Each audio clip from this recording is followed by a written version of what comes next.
And I was away at a meeting one night, and I felt like the Lord just gave me a prayer and said, Edward, pray this. And I just said, okay, Lord, if you want me to preach, I'll preach. And nothing happened, and I said, okay. And when I got home, we got home early in the morning, like 2 or 3 in the morning, and we lived in a trailer house there in Houston, and I just kind of crawled onto the couch to sleep, and my mom got up and walked in and said, son, she said, did God put any call on your life while you were away? And I said, I think so. And she said, I said, why do you ask? And she said, I was just wondering. And she said, preacher called and said he wanted you to come preach this Sunday at his church. And I said, really? And she said, yeah. She said, and then he said, I didn't know he preached. And I said, well, he didn't until this Sunday. This is the first time. My dad said, you're going to preach Sunday? And I said, yeah. And he said, okay, come with me, get in the car. We got in the car, and he just started walking door to door, and he started knocking on the doors and started saying, my name is Walter Black. This is my son Edward. He's going to preach his first sermon. He's nervous about that. And I'd appreciate it if you'd come out and support him. And people would start laughing, and he did about 4 or 5 houses, and my dad was very old at this time, and he was hurting, and he said, okay, son, showed you how to do it, now you do it, and I'll pick you up at the end of the street. And then I'll drop you off at the next street and pick you up at the end of that one, and then we'll just keep doing that. And so I didn't know what to do, so I walked up the doors and said, hello, my name is Edward Black, and I'm preaching my first sermon this Sunday, and I'm nervous, and I appreciate it if you come out and support me. I mean, you just do what you see, right? And God blessed and brought a bunch of people just to see this goofy first-time preacher, and God brought some people into the kingdom that day. And what I began to learn, though, as God called me, I said, God, don't let me teach or preach anything I can't live. If it's not livable, I'm not interested in it. And I didn't know at the time that that was the teaching of Jesus Christ. When they questioned him on his authority, he simply said one thing. He simply said, this is how you'll know my words are true, if you do them.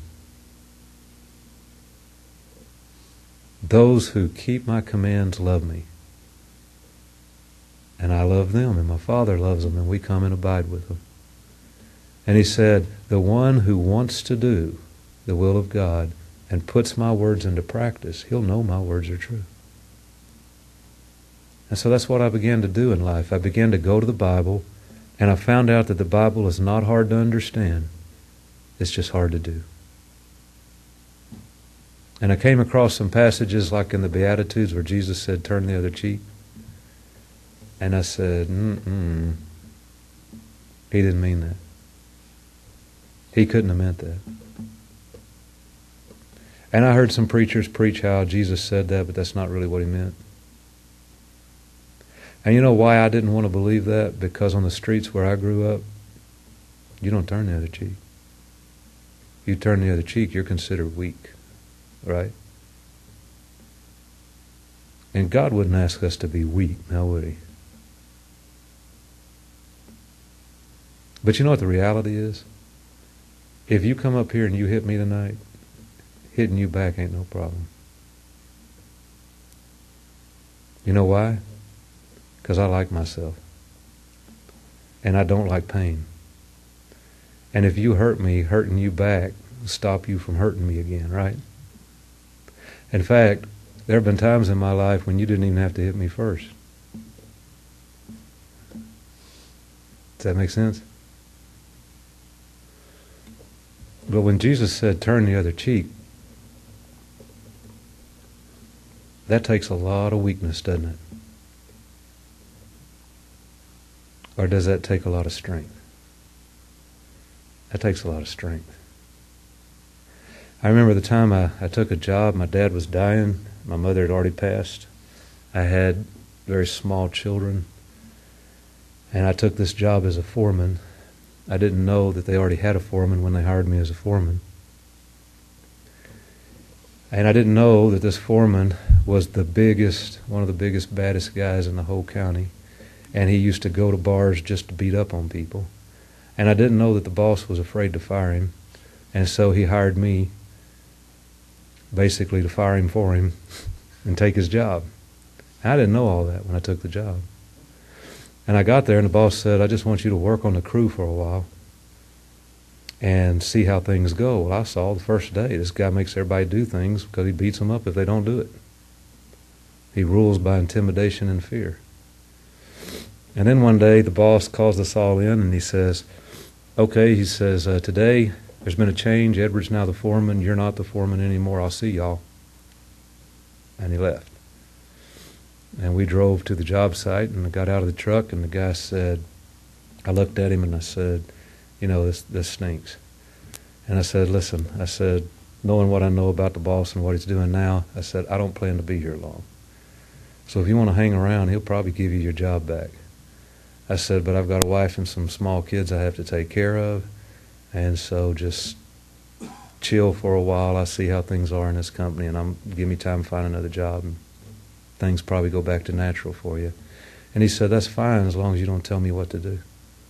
And I said, do your job, and I won't have to tell you what to do.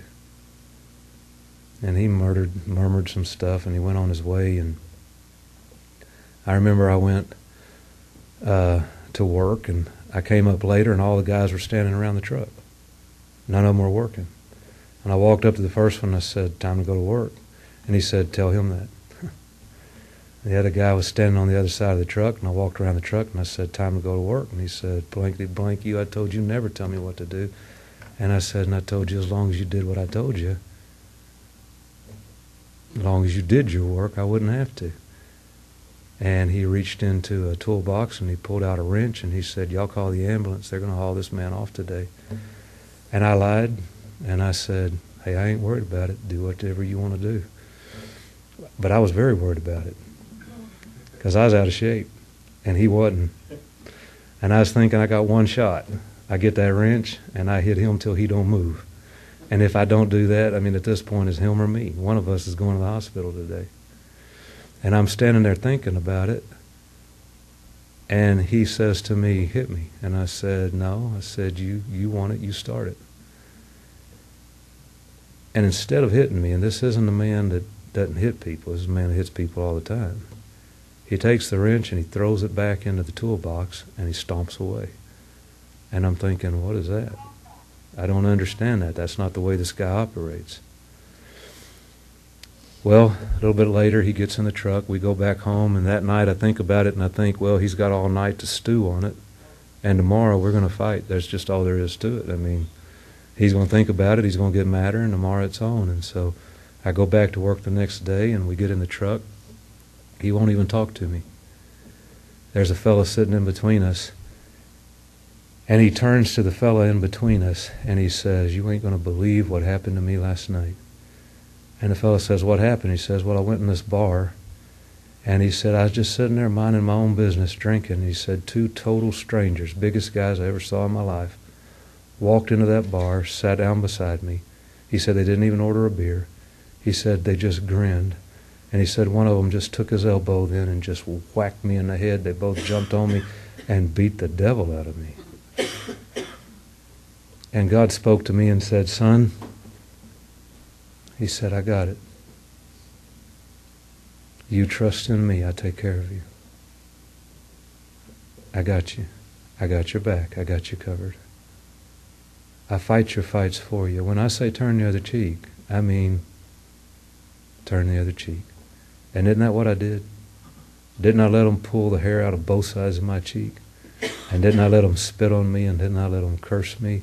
And didn't I let them nail me to a cross, even though I could have stopped them anytime I wanted with just a word? It doesn't take more strength to fight in the flesh. It takes more strength not to.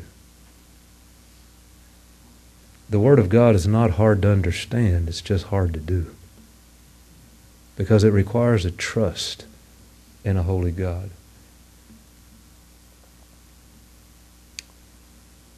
God often speaks to me in visions.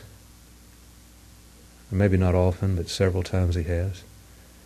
Once when I was a child, I need to hurry up, but I feel like the Lord wants me to share this with someone tonight, so I'm going to. When I was a child once, walking down those mean